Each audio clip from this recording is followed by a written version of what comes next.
Hello, my name is Tawny. I am an alcoholic addict. I would like to welcome you to another wonderful world of Twicket. Today I will be sharing my experience, strength, and hope, in hopes that it will bring you strength for your future, which is going to be so much better. By the grace of God, sponsorship both ways, service work, and working a program of recovery, I have been sober since July 20th, 2022. Short version of my life, things were so messed up. Now things are better, but that's not the end of my story. There's so much more than that. I was born in Wichita, Kansas. At that time, my mom was 18 years old, and we grew up being the best of friends. My biological father had attempted sobriety at this point, but it hadn't stuck. At 3 years old, my mom married my stepdad, who had raised me, but shortly 6 months after their marriage, they got a divorce, although they stayed together off and on for the next 11 years, which resulted in a lot of physical, mental, and spiritual abuse. Growing up, I was an only child, so being very spoiled, I happened to be the little boy that my stepdad never had. I remember my first drink at the age of 5. It was my stepdad's Crown and Coke. I remember getting kicked out of school several times for fighting, and this was just between 4th and 8th grade. Also during this time, I had begun counseling, and this is where I learned manipulation to the fullest, in which I would play different roles to whatever character I felt like I wanted to play that day in our counseling sessions. Also at this point is where I began several medications. By the age of 9, I was molested by a friend of the family, and at that point is when I started smoking cigarettes and marijuana.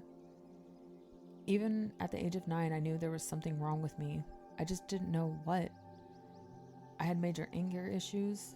I became to realize that anytime I lashed out, I would get attention.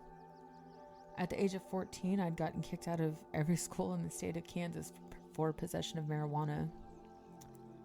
Moving away from everything I had ever known to a very small town had put me in a major culture shock.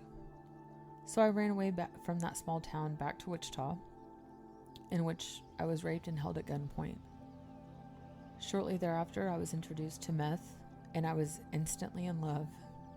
When I moved back to that small town, I had my boyfriend come live with me at my mom's house, and we shared a room. By the age of 15, I became pregnant and was forced into an abortion by my stepdad. But just 1 month later, I ended up pregnant again, and at this point, because I decided to keep the child, my stepdad disowned me. At this point, my biological father had come back from Florida to Kansas to help my mother in raising me. Shortly after he came, I was shipped off to a maternity home. It wasn't until my eldest son was born in 2004 that my mother became a strict parent. After getting kicked out of the girls' home and then constantly having arguments with my mother and being kicked out, I moved back to Wichita. All the while, my son was being raised by my mother. By November of 2007, I was forced into another abortion. At this point, I was deep in my addiction. I remember having an aha moment that I knew was not my voice. I heard someone tell me that normal people don't live like this, and there's more to life than this. That's when I knew that I needed help, and I had an opportunity to move to Florida with my biological father, who at that time had 3 or 4 years of sobriety. And let me tell you, things got really good too quick for me. I was able to obtain my high school diploma, and I was also working as a CNA in the state of Florida. April 2008, I had moved back to Wichita. Shortly after this, I became an IV user. By 2011, I was taken to a homeless shelter in Salina, Kansas, where I was able to transition into a sober living home. All the while I was going to cosmetology school. The school actually got shut down for embezzlement from the lady who was running it. The sober living house I was living in got shut down due to my poor choices along with others. So I moved back to Wichita. Kind of seeing a pattern here, right? I did not. 2013, I gave birth to my daughter. I was 200 hours away from graduating cosmetology school. I never went back to graduate. At some point, I had my ribs broken by my daughter's dad. Even after giving birth to my daughter, I still stayed in my addiction. This disease can drag you down into some slums you never knew even existed. 4 months after my daughter was born, the man I was with had died of a ruptured heart. This sent me into a downward spiral of hell I never even knew existed. Therefore, my daughter ended up with my mom. In 2014, I met the love of my life. We were married within a couple of months of being together, and throughout several miscarriages, a broken nose, being down to 98 pounds soaking wet, a year later I found out I was pregnant. January 30th, 2016, I gave birth to our son. DCF was involved from the very beginning due to drugs being in my and the baby's systems. After 6 months of parenting our son, he was taken. I had refused to go to a shelter to get away from the physical abuse of his father. I did try for a little bit to keep up on visits, but eventually I'd given up as well, just as I gave up on my life and myself. My mom was able to get our son out of state's custody and raise him along with my other 2 children she had. By 2018, it was the last time I was actually able to see my kids. 2019, I left my husband for good. By 2020, I went across the U.S. from Boise, Idaho to Tennessee with another man in which he was fighting his demons worse than I had seen anybody fight theirs before in my life.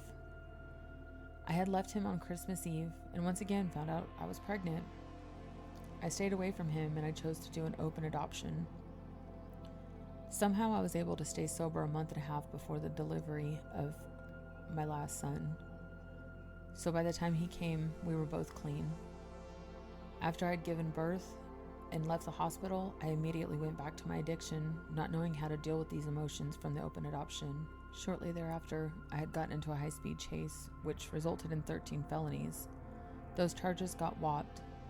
If you don't know what a whop charge is, it's something they hold over your head until you get into another trouble, and then they bring all those charges back up. As a thank you for the high-speed chase that I was with the person, they had robbed me of everything I had in my apartment, and this resulted in me becoming homeless again, which really was a blessing since I shortly thereafter was taken to jail for petty theft. I stayed in jail for 90 days and was presented with an opportunity to change. This is when I was able to transition from Wichita to a small town 3 hours away to a sober living home. Somehow I was let out of jail at 1 a.m., so I chose to relapse. But later that morning, I knew I needed to check in with my probation officer to be able to get to sober living. So I had reached out to somebody who I knew was in recovery and was able to hang out there at the bondsman's company until I was brought to the new sober living house 3 hours away.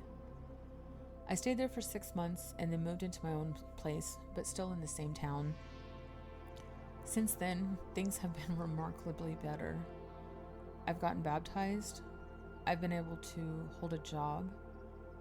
I've stayed doing service work and also been able to reconcile my relationships, not only with my parents, but also with my children. Surprisingly, being invited to my oldest son's graduation went so amazingly well.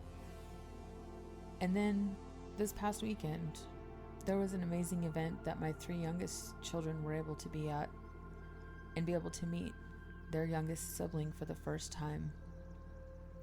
At this point, I was able to make an amends with my middle 2 children, as well as my mother. There is so much more that has happened in between, but these were the milestones I felt were necessary to share with you today. I hope this gives you a little bit of hope that things do get better, no matter how far down the scale you have gone. Things do get better. I would like to thank you for listening and stay blessed until the next time that we meet again.